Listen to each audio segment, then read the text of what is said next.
Hello everyone, welcome to my channel online GS by Diwakar. इस video में हम लोग बात करने वाले हैं जियोमॉर्फोलॉजी का टॉप 55 क्वेश्चन। और ये सभी प्रश्न जो आपके बेसिक कॉन्सेप्ट होते हैं जियोमॉर्फोलॉजी के, उन सभी पे बेस्ड है। और यहाँ पे आपको फैक्ट चीज़ें कम है।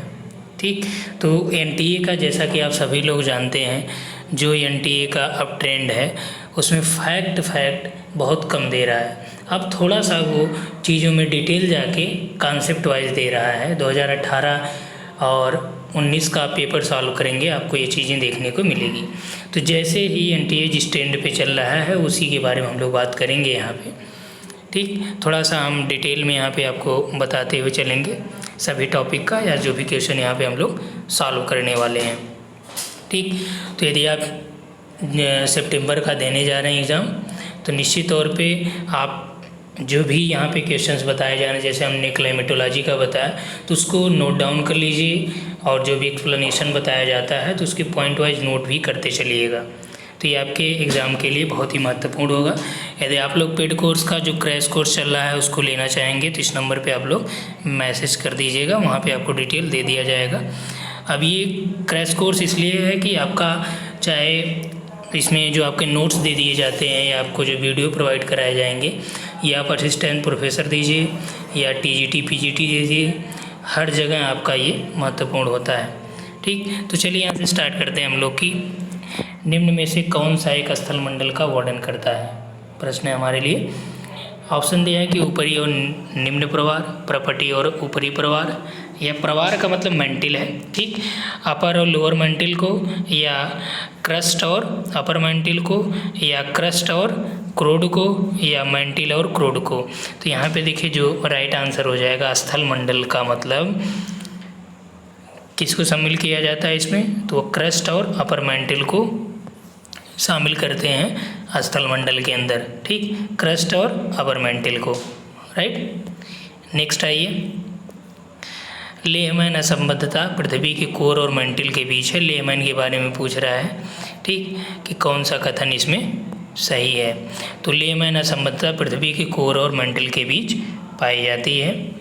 तो ये बात सही है। पृथ्वी की कोर और मेंटिल के बीच जो असंबद्धता पाई जाती है उसे लेहमैन असंबद्धता के नाम से जाना जाता है।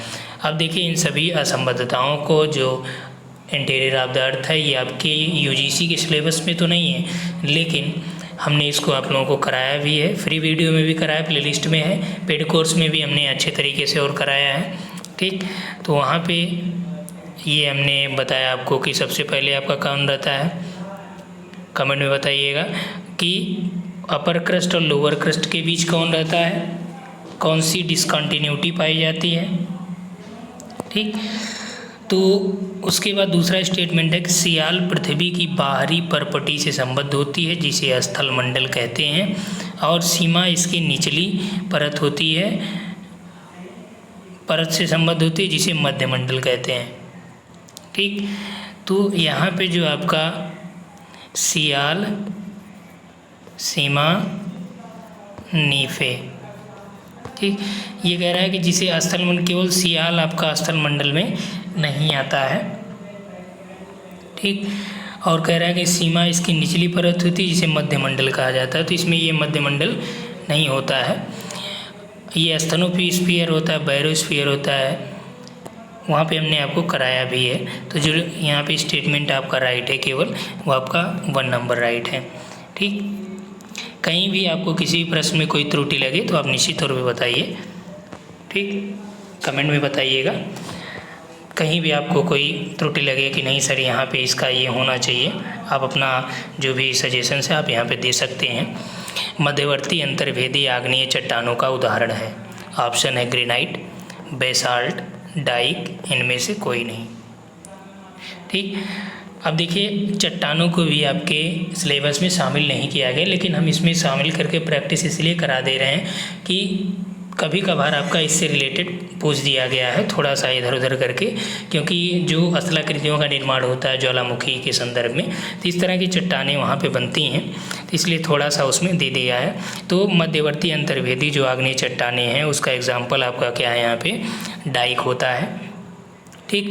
तो जो आपका ग्रेनाइट क्या है, ग्रेनाइट ये आपका पताली अंतर्भेदी यानी पताली अंतर्भेदी आग्नेय चट्टानों का उदाहरण होती हैं, जबकि बैसाल्ट क्या है, ये आपका मध्यवर्ती चट्टानों का उदाहरण है। और डाइक जो होता है ये मध्यवर्ती अंतर्भेदी चट्टानों का या आग्नेय चट्टानों का उदाहरण है। समझ में आई बात? यदि केवल यहाँ पे देता मध्यवर्ती चट्टानें कौन है तो आपका क्या हो जाता, बैसाल्ट हो जाता। क्लियर? नेक्स्ट है, कौन सी तरंग पृथ्वी के अंतरतम के विषय में जानकारी देती है? लव तरंग यानी एल वेव्स, ठीक। रेले तरंग है, एस वेव है, पी तरंग है। आप जानते हैं कि परपटी के पास जो टकरा के वापस से परपटी के पे चलती है वो आपका एल वेव होती है। परपटी के नीचे यानी कि आपका जो एस वेव होती है ये परपटी के नीचे चलती है, ठीक। उसके बाद जो पी वेव होती है ये आपका दोनों माध्यमों में चलती है, चाहे वो आपका ठोस हो या द्रव हो, दोनों माध्यमों में ये चलती हैं, ठीक। तो यहाँ पे जानकारी जो देती है अंतरतम के बारे में धरातल के, तो आपका एस और पी वेव दोनों देती हैं। अब देखिए आगे ऑप्शन भी बनाया गया है यहाँ पे 1, 2, 4, तो सही उत्तर आपका यहाँ पे 3 और 4 है। अगला देखिए, निम्न में से कौन सा स्थल मंडल का वर्णन करता है? अपर मैंटिल और निचला मैंटिल, परपटी और ऊपरी मैंटिल, परपटी और क्रोड, या मैंटिल और क्रोड, ठीक। तो अभी पहला प्रश्न जो है आपका इसी से रिलेटेड था, ठीक। तो जो आपका यहाँ पे राइट आंसर हो जाएगा परपटी और अपर मैंटिल। इसमें बहुत ज़्यादा बताने की आवश्यकता नहीं है। अगला देखिए कि ज्वालामुखी के विस्फोट के कारण वायुमंडल में कौन सी गैसें निकलती हैं, इसको हमने कराया ज्वालामुखी में, ठीक। तो कौन कौन सी निकलती हैं ये भी देख लीजिए। तो निकलने वाली जो गैसें हैं आपका कार्बन डाइऑक्साइड निकलती है, राइट है। सल्फर डाइऑक्साइड भी निकलती है, हाइड्रोजन सल्फाइड भी निकलती है, और मीथेन गैस का भी श्रवण होता है। लेकिन यहाँ से नाइट्रोजन गैस नहीं निकलती। कौन सी? नाइट्रोजन गैस यहाँ से नहीं निकलती है, ठीक। सबसे ज़्यादा जो निकलता है वो आपका जलवाष्प होता है। नेक्स्ट है कि निम्न में से किन्हें पृथ्वी की आंतरिक संरचना और संगठन के अध्ययन के लिए उपयोगी माना गया है, या उपयोग किया जाता है किसका? जब पृथ्वी की आंतरिक संरचना का अध्ययन किया जाता है तब उसमें निम्न में से किसका उपयोग किया जाता है? दिया है यहाँ पे गुरुत्वाकर्षण, भूकंपीय गतिविधि, चुंबकीय क्षेत्र। तो देखिए पृथ्वी की आंतरिक संरचना का जब अध्ययन किया जाता है, उसके संगठन के बारे में जानकारी ली जाती है, तब अप्रत्यक्ष स्रोतों में आपका गुरुत्वाकर्षण, ये आपका चुंबकीय क्षेत्र और भूकंपीय गतिविधियाँ इसमें शामिल होती हैं, ठीक। और उसके बाद आपका तीनों का इसमें सम्मिलन होता है। चुंबकीय सर्वेक्षण भी भूप्रवृत्ति में जो चुंबकीय पदार्थ होते हैं उनके वितरण की जानकारी देता है। और गुरुत्वाकर्षण बल क्या करता है कि ये पृथ्वी के धरातल पर अलग अलग पाया जाता है, एक समान तो है नहीं गुरुत्वाकर्षण बल, ध्रुवों पे अधिक, भूमध्य रेखा पे कम पाया जाता है। साथ ही साथ भूकंपीय गतिविधियाँ भी पृथ्वी की आंतरिक संरचना की जानकारी देती हैं, इसका महत्वपूर्ण सोर्स होती हैं, ठीक। भूकंप जब आते हैं, पृथ्वी पर कंपन होता है, तो इसमें विभिन्न प्रकार की तरंगें जो चलती हैं, इससे पता चलता है कि आंतरिक संरचना में ठोस है या द्रव अवस्था में किस रूप में है। तो यहाँ पे जो आपका सही उत्तर हो जाएगा 1, 2 एंड 3, यानी 1, 2, 3। अगला है भौतिक भूगोल के संदर्भ में जो भू संतुलन का सिद्धांत है, यानी आइसोस्टेसी का जो सिद्धांत है वह क्या निरूपित करता है? किसी निरूपित करता है, ठीक। किसी रेखा चित्र या मानचित्र के समान प्रवणता झुकाव, जी नहीं। भूपर्पटी के विभिन्न हिस्सों के विद्यमान साम्यावस्था के बारे में, या एक प्रकार की पर्वत निर्माण प्रक्रिया, या मानचित्र पर ऐसे बिंदुओं को मिलाने वाली रेखा जहां निश्चित समय में होने वाली वर्षा की मात्रा एक समान हो, आइसो हाइट होता है ये। अब देखिए यहाँ पे कह रहा है कि भू संतुलन क्या होता है। मान लीजिए यहाँ पे पर्वत है, यहाँ पे पठार है, ये आपका मैदान हो गया, तो इनके बीच जो संतुलन है धरातल का, तो किस वजह से? तो ये आपका भूपर्पटी के विभिन्न हिस्सों के बीच जो विद्यमान साम्यावस्था होती है, ठीक। तो राइट आंसर इज बी। अब देखिए आइसोस्टेसी के बारे में हमने आपको बताया भी था, शुरुआत में भी बताया था कि जो आइसोस्टेसी होती है ये पृथ्वी के स्थल मंडल के जो बड़े बड़े हिस्से होते हैं, जैसे मान लीजिए हिमालय पर्वत की संतुलन अवस्था में है, ठीक। तो विभिन्न प्रकार के कॉन्सेप्ट इसके पीछे कार्य कर रहे हैं। अब जो आइसोस्टेसिस शब्द है ये इस्तेमाल किया गया था जेम्स डटन के द्वारा। ठीक, हिंदी इसकी होती है समस्थिति। डटन ने 1859 में इसका उपयोग किया था और इस अवधारणा को प्लेट विवर्तनिकी के द्वारा भी समझाया जाता है। अगला, भूकंप संबंधी निम्नलिखित कथनों में से कौन सा सही है? क्या भूकंप के उद्गम बिंदु को अधिकेंद्र कहते हैं? तो भूकंप के जो उद्गम बिंदु होता है उसे क्या कहा जाता है? अधिकेंद्र क्या होता है? तो अधिकेंद्र जहाँ पे भूकंपी तरंगे सबसे पहले पहुँचती हैं उसे अधिकेंद्र कहा जाता है, और जो उद्गम बिंदु होता है उसे उसका फोकस कहते हैं, यानी कि उद्गम केंद्र कहते हैं। समझ में आई बात? तो ये आपका रंग हो गया। उसके बाद एक ही समय पर भूकंप से प्रभावित स्थानों को जोड़ने वाली रेखा को सहभूकंप रेखा कहते हैं। सही है ये, इसमें आंसर आपका 2 हो जाएगा। अगला, निम्न में से कौन सा भूगर्भ के बारे में जानकारी का डायरेक्ट सोर्स है? अप्रत्यक्ष नहीं बल्कि प्रत्यक्ष स्रोत है। ठीक, इसके बारे में पूछ रहा है। तो भूकंपी तरंगे, गुरुत्वीय बल, भूचुंबकत्व, ज्वालामुखी। अब देखिए, भूकंपी तरंगे, गुरुत्व बल और भूचुंबकत्व अभी हमने देखा। ये तीनों क्या हैं? अप्रत्यक्ष सोर्स हैं। ठीक, अप्रत्यक्ष रूप से जानकारी देती हैं, लेकिन जो आपका ज्वालामुखी है ये प्रत्यक्ष रूप में जानकारी देता है। यहाँ से लावा मैग्मा जो भी निकलता है इससे पता चलता है। तो सही उत्तर आपका 2 हो गया। ठीक, ये आप ध्यान रखिएगा, प्रत्यक्ष और अप्रत्यक्ष सोर्स। निम्न कथनों में से देखिए, कथन कारण को भी यहाँ पे हमने ऐड कर रखा है। दिया है कि सुनामी महासागर के जल के एक बड़े परिमाण के विस्थापन के फलस्वरूप उत्पन्न होने वाली जल तरंग श्रृंखला होती है। बात सही है। अगला है, सुनामी उस अवस्था में उत्पन्न होता है जब अभिसारक और अथवा विनाशी प्लेट सीमाओं से संबद्ध छेद भ्रंश अचानक संचालित हो जाते हैं। ठीक, तो ये भी आपका यहाँ पे सही है, क्योंकि जो विनाशी प्लेट किनारे हैं जब इसमें अचानक संचलन हो जाएगा तो इसमें उथल पुथल की स्थिति देखी जाती है। ठीक, या तो भ्रंशन देखा जाएगा या वलन देखा जाएगा। तो इससे भी आपका यहाँ पे लहरें, प्रचंड लहरें उठती हैं जिसे सुनामी कहा जाता है महासागरों में। ठीक, तो इसलिए ये आपका सही स्पष्टीकरण भी उपलब्ध करा रहा है। तो कथन आपका 1 राइट हो जाएगा, यानी सही उत्तर ये हो जाएगा। उसके बाद देखिए, भूकंपी विदर क्या है? नया कॉन्सेप्ट देखने को मिल रहा है कि भूकंपी विदर क्या है। महासागरों में प्लेट सीमाओं के वे भाग जिसमें बहुधा सुनामी घटित होती है, या प्लेट सीमाओं के वे भाग जो निकट अतीत में बारंबार संविदारित हुए हैं, या प्लेट सीमाओं के वे अनुभाग जो निकट अतीत में संविदारित नहीं हुए हैं, या प्लेट सीमाएं जिनमें कोई ज्वालामुखी सक्रियता नहीं है। ठीक, तो यहाँ पे जो आपका सही उत्तर हो जाएगा वह आपका कि प्लेट सीमाओं के वे भाग जो निकट अतीत में संविदारित नहीं हुए हैं, ये भूकंप विदर कहा जाता है। यानी सिज्मिक गैप इसे कहते हैं कि जब प्लेट सीमाओं के सक्रिय जो भ्रंश होते हैं यानी फॉल्ट होते हैं या अनुभाग होते हैं, अनुभाग ध्यान रखिएगा, फॉल्ट या भ्रंश को हिंदी में अनुभाग कहते हैं, शुद्ध हिंदी में अन्य रूपों में। तो इंग्लिश यहाँ समझ लीजिए कि आपके लिए महत्वपूर्ण हो जाता है। जो निकट अतीत में यानी जो भ्रंश होते हैं वो निकट अतीत में भ्रंशित नहीं हुए होते हैं, यानी उनका हाल ही में भ्रंश, उसमें भ्रंशन नहीं होता है। हालांकि जो ये विदर होते हैं ये भ्रंशित या संविदा रहित होने की पर्याप्त क्षमता इसमें होती है।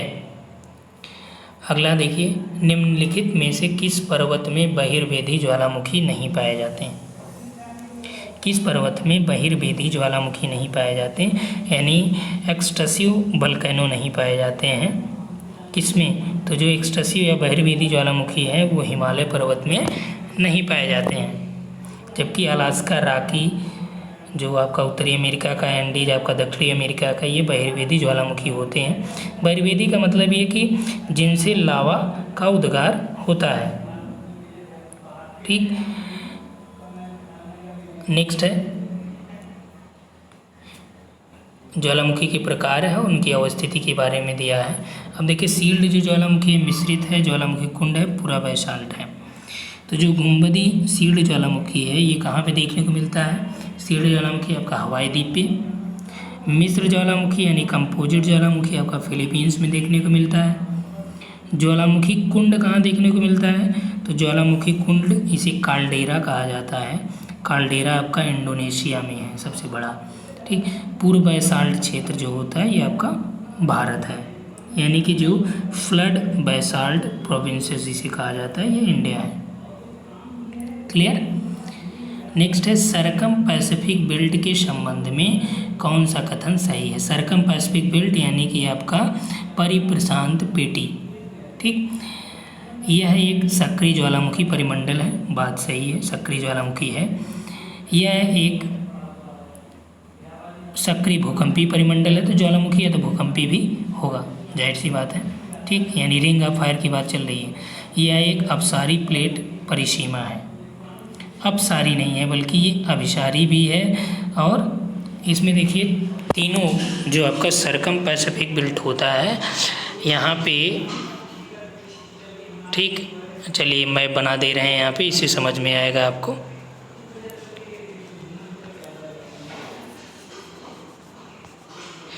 ये ऑस्ट्रेलिया वाला पार्ट हो गया, ये आपका अलास्का हो गया। इधर आ जाएं तो एक सिंपल तरीके से मैप हम लोग यहाँ समझ रहे हैं। ठीक, बहुत ज़्यादा। ठीक, अब यहाँ पे जो कैलिफोर्निया के पास है ये संरक्षी प्लेट किनारा हो गया, इधर आपका विनाशी प्लेट किनारा है। ठीक, और यहाँ पे थोड़ा सा आपका क्या है, अपसारी भी है, अभिसारी भी है। ठीक, तो यहाँ पे तीनों प्लेट किनारे पाए जाते हैं, तो इसलिए आपका ये वाला रंग हो गया अगला। ये सुनामी प्रवण है, तो जाहिर सी बात है भूकंप आ रहा है, प्रशांत महासागरीय क्षेत्र है, तो सुनामी आने की संभावना है। तो सही उत्तर आपका क्या हो जाएगा? सी। अगला है निम्न में से कौन सा एक भूकंप की तीव्रता का मापन करता है? तो भूकंप की तीव्रता का मापन कौन कर रहा है? तो यहाँ पे देखिए सही उत्तर आपका है रिएक्टर मापक्रम जो है भूकंप की तीव्रता का मापन करता है। ठीक, मर्केली स्केल जो है ये आपका भूकंप की तीव्रता का क्षेत्र विशेष में देखे गए प्रभाव के आधार पर वर्णन करता है, यानी उसके जो आघात हो गए, नुकसान हो गए, इसका पता लगाता है। जबकि रिएक्टर स्केल क्या करता है? भूकंपी तरंगों की ऊर्जा नाप के भूकंप के द्वारा तीव्रता का वर्णन करता है। जबकि मोज जो स्केल होता है ये क्या करता है? चट्टानों की मोहो स्केल भी इसे कहा जाता है, तो ये आपका चट्टानों की हार्डनेस का निर्धारण करता है। अगला है कि वेसुवियस, देवमंद, स्ट्रोम्बोली, माउंट पूपा निम्न में से कौन सा शांत ज्वालामुखी है? तो शांत जो ज्वालामुखी है वेसुवियस भी है, स्ट्रोम्बोली है, देवमंद भी है, माउंट पूपा भी है, ये सभी आपके शांत ज्वालामुखी के अंतर्गत आएंगे। देखिए कौन सा आएगा कौन सा नहीं आएगा आप क्लियर कर लीजिए, या तो आप कमेंट में बताइएगा, नहीं तो मैं ये बता दे रहा हूँ। स्ट्रोम्बोली को क्या बोला जाता है? भूमध्य सागर का प्रकाश स्तंभ बोला जाता है। तो स्ट्रोम्बोली प्रकाश स्तंभ बोला जाता है, तो शांत तो होगा नहीं, इटली के सिसिली द्वीप पे आपका, तो क्या हो जाएगा? ये स्ट्रोम्बोली जागृत ज्वालामुखी हो जाएगा। अब आते हैं वेसुवियस की बात करते हैं। तो वेसुवियस जो है ये भी आपका क्या है, कभी कभी इसमें उद्गार होता रहता है। ठीक, तो इसलिए इसे सुषुप्त या प्रसुप्त ज्वालामुखी कहेंगे, शांत नहीं कहेंगे। लेकिन देवमंद और माउंट पूपा इसमें उद्गार निकट भविष्य में हुए नहीं हैं, तो इसलिए आपका यहाँ पे तो 2 और 4 इसमें सही है, सी। नेक्स्ट आइए, कौन सा गलत है? लाल मिट्टी का लचीलापन निच्छालन के कारण होता है। लाल मिट्टी का लचीलापन निच्छारण के कारण होता है। और दूसरा दिया है कि सागर नितल पर भूकंपीय गतिविधियों का उठने वाली सुनामी ऊर्ध्वाधर लहर होती है, ये बात सही है।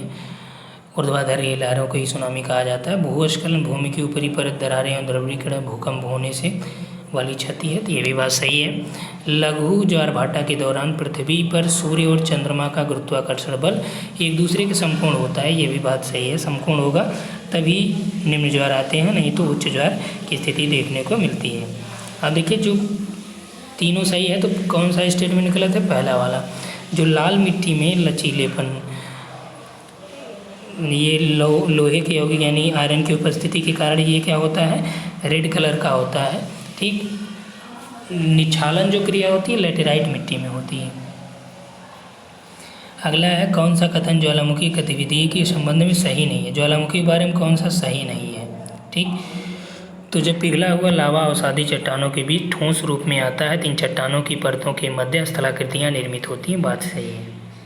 क्या होता है, उनके बीच स्थलाकृतियाँ निर्मित होती हैं, ये बात सही है। अगला है वृत्ताकार परतें को बेंट कहा जाता है। तो वृत्ताकार परतों को बेंट नहीं बल्कि जहाँ से बेंट ऐसे बाय या बिंदु या विवर इसे कहा जाता है जहाँ से क्या होता है, विस्फोट होता है। तो आपका रंग यही हो गया। ठीक, और आप पढ़ लीजिए इसको क्लियर। नेक्स्ट क्वेश्चन देखा जाए। नेक्स्ट है कि गीजर अथवा गर्म जल स्रोत पर अक्षांश व जलवायु का प्रभाव पड़ता है। दूसरा है केवल दक्षिणी अमेरिका और अफ्रीका में गीजर का अभाव पाया जाता है। अब देखिए यहाँ पे जो दिया है आपका कि गीजर या गर्म जल स्रोतों पे अक्षांश और जलवायु का प्रभाव पड़ता है, तो इसका बहुत ज़्यादा प्रभाव नहीं पड़ता है अक्षांश और जलवायु का। यहाँ पे देखिए केवल दक्षिणी अमेरिका और अफ्रीका में ही गीजर का अभाव पाया जाता है, यानी गेसर जिसे कहा जाता है। ठीक, धुआं जो धुआंरे कहे जाते हैं। तो सही उत्तर आपका 2 यानी केवल 2 यानी बी। अब देखिए यहाँ पे दिया है कि ये एक ज्वालामुखी के बारे में बात कर रहा है कि उसे क्या कहा जाएगा।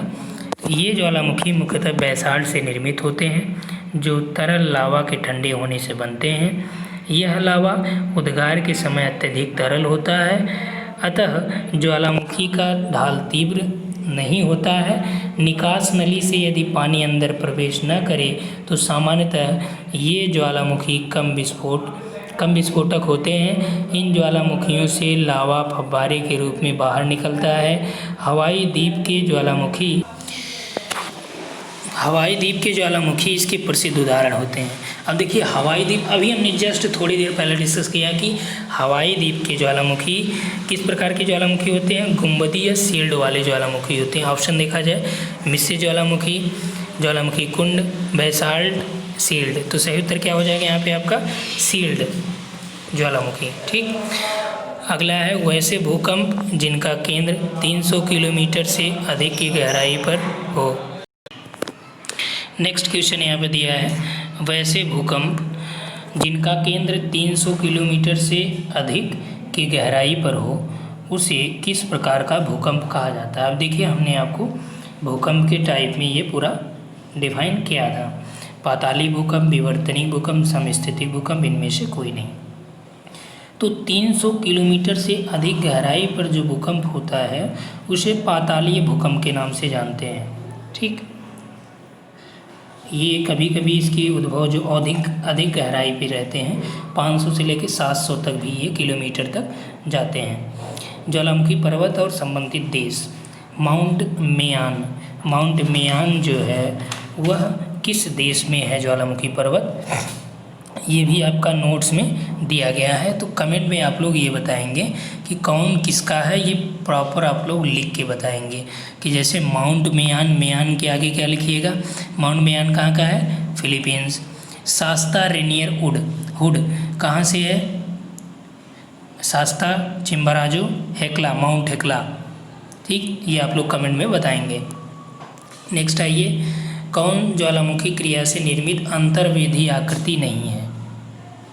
आंतरिक आकृतियाँ आपने देखा ही था, बैथोलिथ, लैकोलिथ, लोपोलिथ, फैकोलिथ सब हमने कराया। सील्डाई सब आपका ज्वालामुखी वाले लेक्चर में जियोमॉर्फोलॉजी में है। ठीक, तो वहाँ से आप इसको देख पाएंगे। लेकिन ज्वालामुखी जो कुंड होता है ये आंतरिक नहीं बल्कि बाह्य होता है। ठीक, जो एक प्रकार के यहाँ कार्डेरा जिसे आप कह सकते हैं। तो सही उत्तर आपका बी। नेक्स्ट है समुद्र के आंतरिक भाग में सुनामी महसूस न होने के कारणों में कौन सा सम्मिलित है। यानी कि जो सुनामी आता है यदि सुनामी का पता न चले ठीक गहरे भाग में तो क्या कारणों से वो नहीं पता चलता है। गहरे समुद्र में सुनामी की लहरों की लंबाई अधिक होती है इसलिए वहाँ पे सुनामी महसूस नहीं होती। बात सही है, गहरे समुद्र में सुनामी लहरों की ऊंचाई अधिक होती है। तो गहरे समुद्र में जो सुनामी लहरों की ऊंचाई है वो अधिक होती है। ठीक, तो यहाँ पे आपका कह रहा है कि सुनामी महसूस न होने के कारणों में कौन से सम्मिलित हैं? तो सुनामी महसूस नहीं होती कहाँ पे? गहरे आंतरिक भागों में।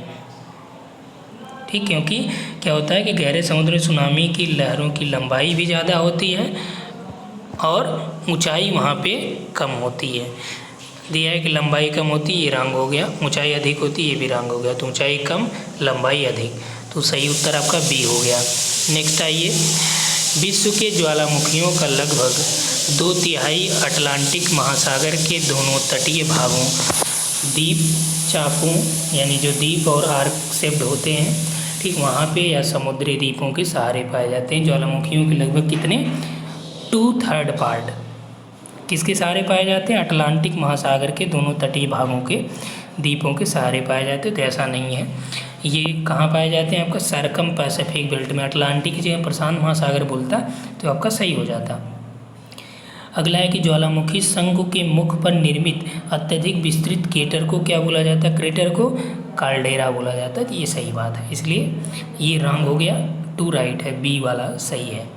नेक्स्ट आइए, निम्नलिखित ज्वालामुखियों में से कौन सा सक्रिय ज्वालामुखी है?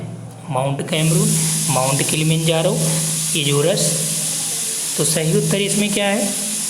तो यहाँ पे आपका जो राइट आंसर हो जाएगा, माउंट कैमरून भी आपका सक्रिय ज्वालामुखी है और किलिमंजारो भी।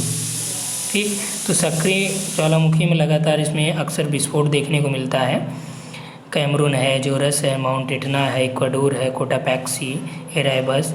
अंडमान निकोबार का जो बैरन द्वीप है ये भी एक्टिव के अंतर्गत शामिल होता है। ठीक, लेकिन यहाँ पे जो आपका किलिमंजारो है, माउंट किलिमंजारो अफ्रीका वाला, ये आपका एक्टिव के नहीं बल्कि जो किलिमंजारो है इसे शांत ज्वालामुखी के अंतर्गत शामिल करते हैं या इसे मृत ज्वालामुखी कहा जाता है। माउंट किलिमंजारो को, माउंट केन्या को। ठीक, जबकि आपका अंडमान निकोबार का जो नारकोंडम है उसे सुषुप्त में शामिल करते हैं। फ्यूजियामा हो गया जापान का, इटली का वेसुवियस हो गया। ठीक, तो यहाँ पे सही उत्तर आपका है माउंट कैमरून और एजोरस। सही उत्तर आपका सी। नेक्स्ट है, भूकंपीय तरंगों के संचरण के संदर्भ में कौन सा कथन सही है? ये देखिए, हमने आपको कराया भूकंपीय तरंगों के बारे में। भूकंप में तो पी तरंगों से पदार्थ के घनत्व में भिन्नता आती है और शैलों में संकुचन। पी तरंगों से पदार्थों के घनत्व में भिन्नता आती है और शैलों में संकुचन और फैलाव उत्पन्न होता है। ठीक, दूसरा दिया है कि यह तरंगें जिस पदार्थ से होकर गुजरती है उसमें उभार और गर्त बनाती हैं। तो यहाँ पे देखिए ये आपका दोनों सही है।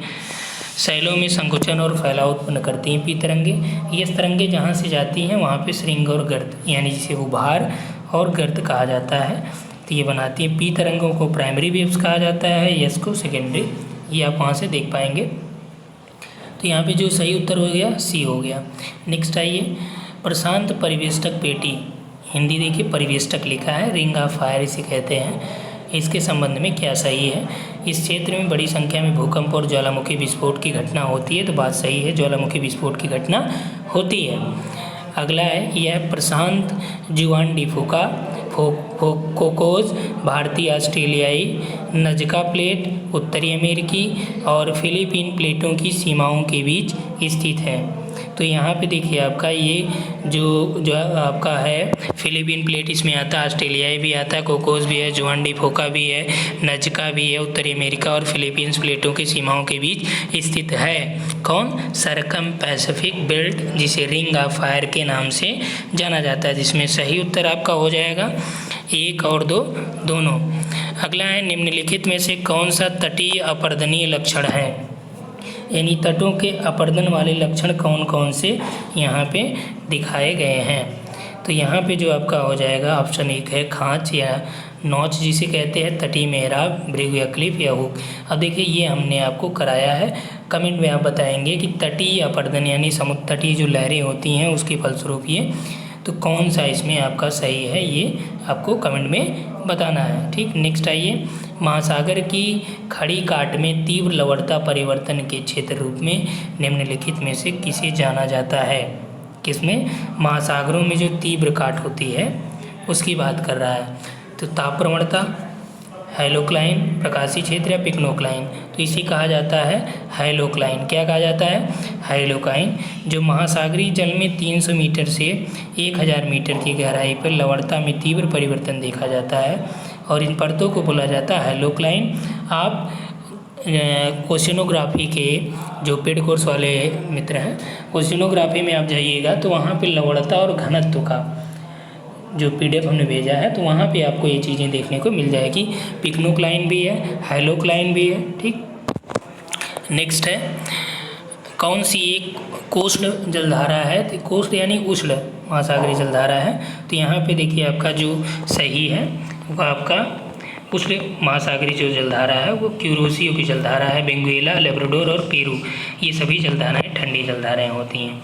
ठीक, अगला है वर्तमान में प्लेट विवर्तन की सिद्धांत भू आकृति के निर्माण तथा उसकी गति में संबंधित सभी सिद्धांतों से अधिक वैज्ञानिक और तार्किक है। इस संदर्भ में विवर्तनिक संचलनों यानी टेक्टोनिक मूवमेंट तथा उनके परिणामों के अंतर्गत निम्न में से कौन से शामिल हो सकते हैं? तो इसमें से कौन सा इसमें शामिल किया जा सकता है? ध्रुवों का भ्रमण। तो यहाँ पे देखिए भूआकृतिक निर्माण में प्लेट विवर्तन की संबंधी जो सिद्धांत है उसमें कौन कौन सा है? ध्रुवों का भ्रमण आपका साक्षी के रूप में हम लोग देखते हैं। इसके परिणाम पर्वतीकरण भी होता है प्लेट विवर्तन के परिणाम स्वरूप, फॉल्ट भी देखने को मिलता है, सागर तल में भी परिवर्तन होता है। तो यहाँ पे आपका सभी सही है। ठीक, तो इसमें जो दिया है यहाँ पे देखिए 34 लिख दिया गया है, जबकि है ये 33वां। ठीक, तो गलती से ये हो गया है, तो ये आपका डी वाला राइट है। तो 34 जो आप एलिमिनेट कर लीजिएगा वहाँ पे। महासागरीय परपटी किसी महाद्वीप के साथ टकरा सकती है। महासागरीय प्लेट का घनत्व अधिक होता है। इसका तात्पर्य यह है कि महासागरीय प्लेट महाद्वीपीय प्लेट के नीचे छेपित हो जाती है। इस क्षेत्र को क्या कहा जाता है? प्रविष्टन क्षेत्र, प्रसरण क्षेत्र, महाद्वीपीय चाप या फिर उपयुक्त में से कोई नहीं। तो जब महासागरीय प्लेट या महाद्वीपीय प्लेट इसमें जब एक दूसरे से टकराती हैं तो जब उसके नीचे छेपित हो जाती हैं तो उसे बोला जाता है प्रविष्टन क्षेत्र। ठीक, क्योंकि वो वहाँ पे सबडक्ट होती है, प्रविष्ट करती है उसके अंदर। ठीक, यानी कि जब दो असली प्लेटें एक दूसरे टकराती हैं तो एक प्लेट दूसरी प्लेट के नीचे धंस जाती है, जिसे क्या बोलते हैं? प्रविष्टन क्षेत्र। ठीक, जो प्रसरण क्षेत्र होता है, जब एक दूसरे से दूर जाते हैं प्लेटें तब क्या होता है? वो प्रसरण क्षेत्र का निर्माण करती हैं। अगला है कौन सी घटनाएं जीवों के विकास को प्रभावित कर सकती हैं? कौन सी घटनाएं जीवों के विकास को प्रभावित कर सकती हैं? महाद्वीपीय विस्थापन, हिमनद चक्र। क्या क्या दिया है? महाद्वीपीय विस्थापन और हिमनद चक्र, ये दोनों घटनाएं जीवों के विकास को प्रभावित कर सकती हैं, क्योंकि 200 मिलियन वर्ष पहले जो पैंजिया नामक महाद्वीप था वह जब टूटा तो ग्लेशियल चक्र काफ़ी चले, 15,000 वर्ष के लगभग ये आसपास समाप्त हुआ है, इतने वर्ष पहले। ठीक, तो ये दोनों प्रक्रियाएं आपके जीवों के विकास को प्रभावित करती हैं। नेक्स्ट है सागर नितल प्रसार के संदर्भ में कौन सा कथन सही है? इस पर आपको विचार करना है। एक विवर्तनिक गतिविधि है जो मैग्मा के संवहनीय प्रवाह के परिणाम स्वरूप घटित होती है। दूसरा है यह केवल अभिसारी प्लेट सीमा पर ही घटित होती है।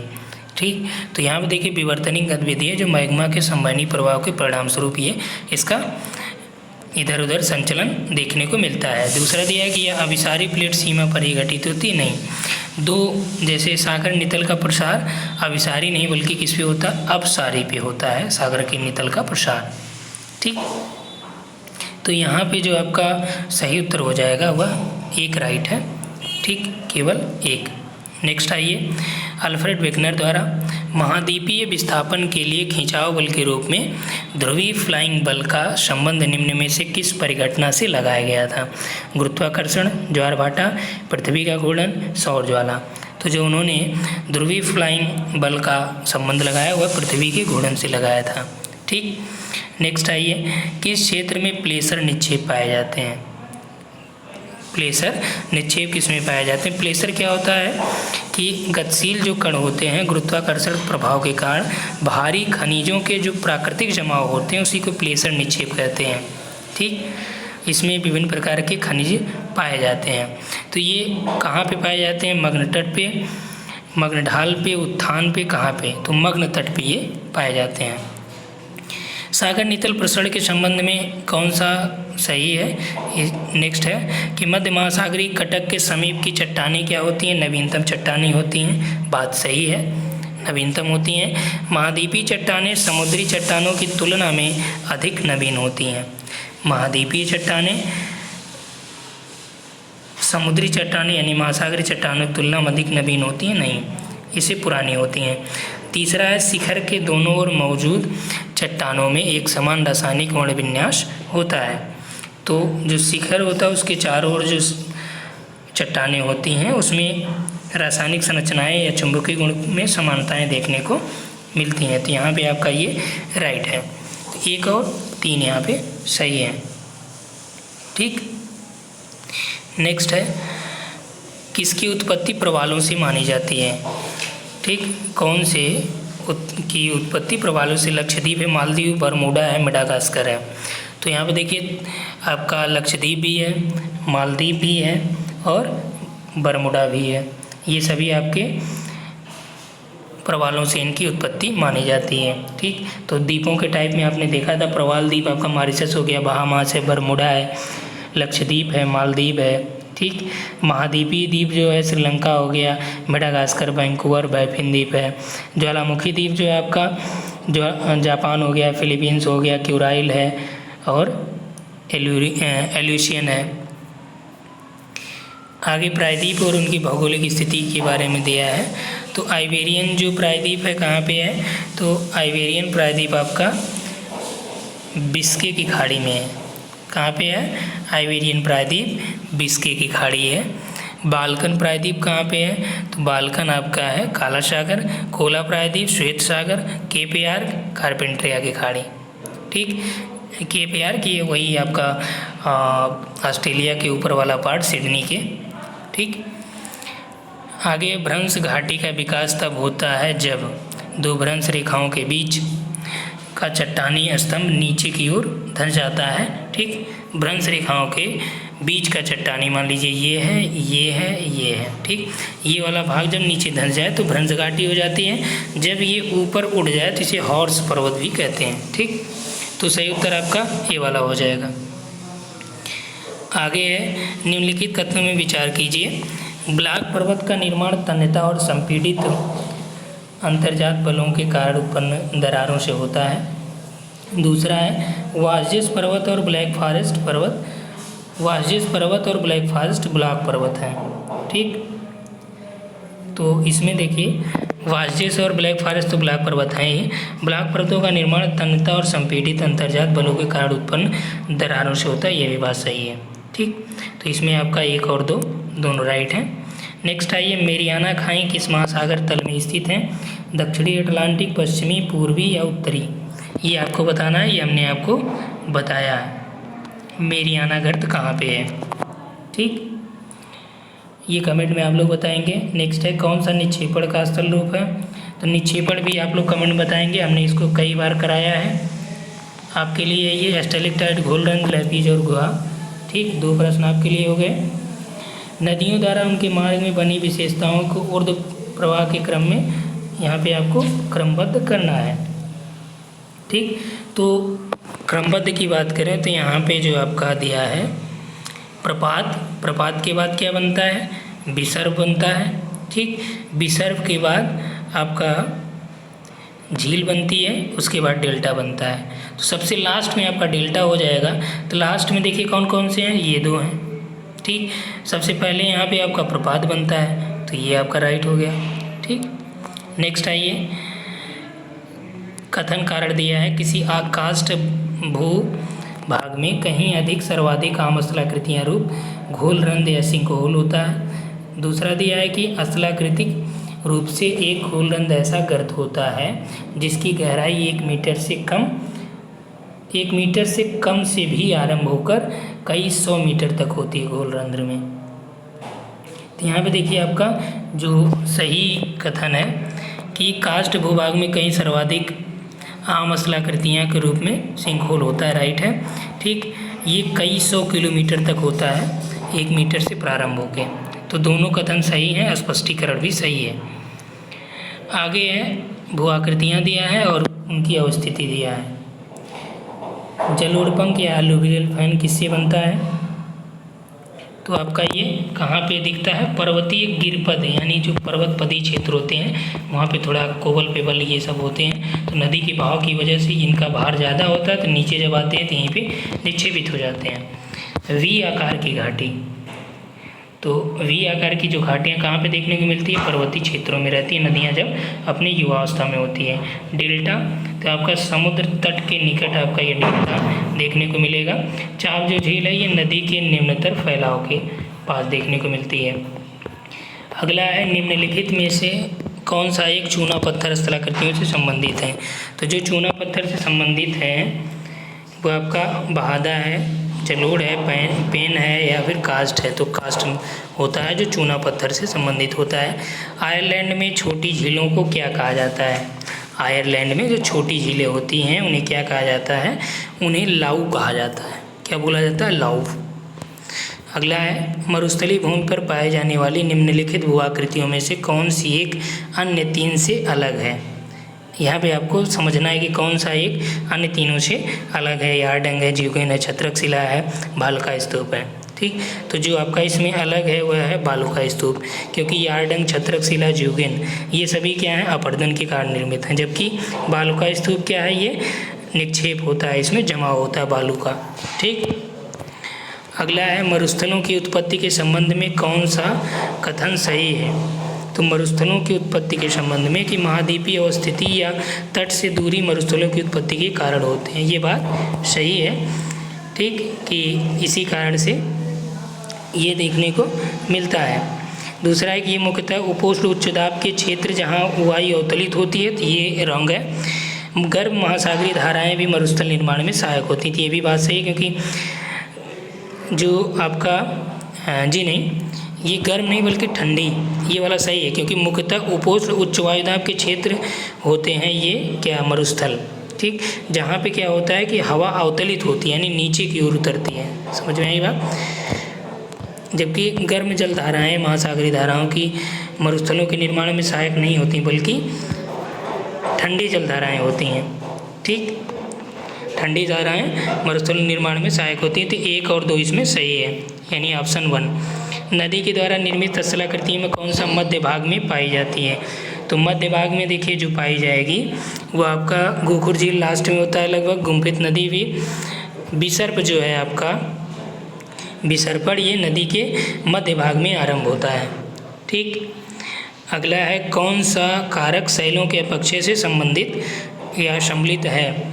पाला है, दावांतर है, वनस्पति ऑक्सीकरण है, जीव जंतु है। तो इसमें जो आपका संबंधित है शैलों के अपक्षय से, तो देखिए दावांतर से भी शैल अपक्षय होता है, ऑक्सीकरण से भी होगा, जीव जंतुओं से भी होता है, वनस्पतियों से होता है, पाला से भी होता है। अपक्षय के प्रकार हमने कराया, उसमें देख लीजिएगा, डी वाला राइट है। ठीक, तो इस वीडियो में हम लोग इतना ही देखेंगे। तो उम्मीद है आप लोगों को वीडियो पसंद आया होगा। ये पूरा हमने जियोमॉर्फोलॉजी का आपका जो बेसिक कॉन्सेप्ट है उसको यहाँ पे क्लियर करा दिया है। अब थ्योरी टाइप के जो जियोमॉर्फोलॉजीज होते हैं उसको अलग से हम आपको प्रश्न दे के फिर उसको हम यहाँ पे प्रैक्टिस कराएंगे। ठीक, थैंक्स फॉर वॉचिंग।